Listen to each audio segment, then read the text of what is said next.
Mont Blanc, votre radio locale, plus proche de vous. Le mercredi, c'est le jour de l'aventure avec Charles Edrich. Bonjour.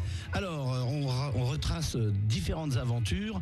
Où es-tu aujourd'hui? Alors aujourd'hui, nous sommes au pôle Nord. Carrément. Avec Arnaud Tortel. Point GPS, latitude 0. D'accord. Et le problème, c'est de s'écarter du pôle Nord, parce que le sud est partout. Quand on est au pôle Nord, le sud est partout. Donc c'est Voilà. c'est un problème pour les GPS. Eh bien, il faut arriver à s'en écarter de 20-30 km pour que le GPS arrive vraiment à nous indiquer une direction. Voilà. Donc on a tourné en rond pendant à peu près 24 heures. Donc là, on est pour réaliser la première traversée sans ravitaillement, pôle Nord continent. Donc vous avez tout avec vous, beaucoup de matériel. 145 kilos chacun dans notre traîneau. Et un entraînement balèze. Pour faire ça. L'entraînement, oui, donc pour arriver à se faire un petit peu le dos, on tracte avec des chaînes, des pneus de camion remplis de béton.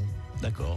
Donc Même voilà. plus lourd qu'en vérité, en fait, pour l'entraînement. Ou pas pareil. Oui, il faut que le frottement soit un petit peu... Alors, il faut que ça soit sur un terrain, par exemple de la boue, de la neige, pour arriver à reproduire un petit peu l'effort pour le dos. Comme des forçats, quoi. Oui, donc bon, après, il faut arriver, parce qu'il faut savoir que, étonnamment, plus il fait froid, plus la glace est abrasive. Plus il y a de frottement, à partir de moins 30, Elle glisse moins ? Elle glisse beaucoup moins. Donc ça, D'accord. c'est bon à savoir pour ceux qui veulent partir. Vaut mieux de la glace chaude que de la glace froide. Ça glisse plus vite. D'accord. Oh, Ça glisse un c'est peu bon à savoir pour les patinoires. Alors des anecdotes, parce qu'il y en a eu sur ce périple pôle Nord. C'était en quelle année d'ailleurs?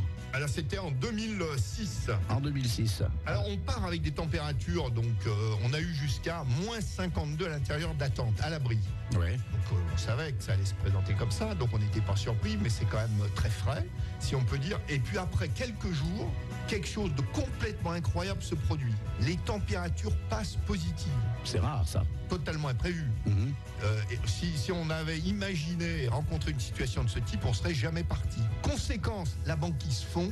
Alors là- Et à 200 km du pôle, mer ouverte à perte de vue, quelques bouts de glace, et il faut s'engager sur la mer ouverte avec nos traîneaux. On les relie bord à bord, ça nous fait un espèce de radeau, et on rame avec les pelles à neige. Ça c'est pas mal. Pendant 21 jours, avant que le froid revienne et que la banquise reprenne un petit peu ses droits. Des anecdotes, lorsque la glace est très fine, vous faites un petit peu comme les ours. Voilà, alors quand la glace est vraiment fine, il faut ramper sur la fine pellicule pour répartir le poids. Pour Donc, pas c'est la passer technique, à travers, exactement. quoi. C'est Ouais. la technique de l'ours. Mais par contre, de temps en temps, il y a des mauvaises surprises. Ça marche pas à tous les coups. Arnaud, à un moment, passe complètement à travers avec les skis, les bâtons. Et après, il faut sécher. Et là aussi, technique de l'ours. Oui, Il alors faut se mettre complètement nu et se rouler dans la neige pour se sécher. Et Merci. après, celui qui est encore hors de l'eau monte la tente le plus vite possible. Et puis on accepte de consommer un tout petit peu d'essence pour faire tourner le réchaud pour se sécher.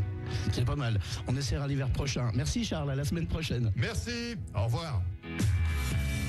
Radio Mont Blanc, votre radio locale, toujours plus de musique.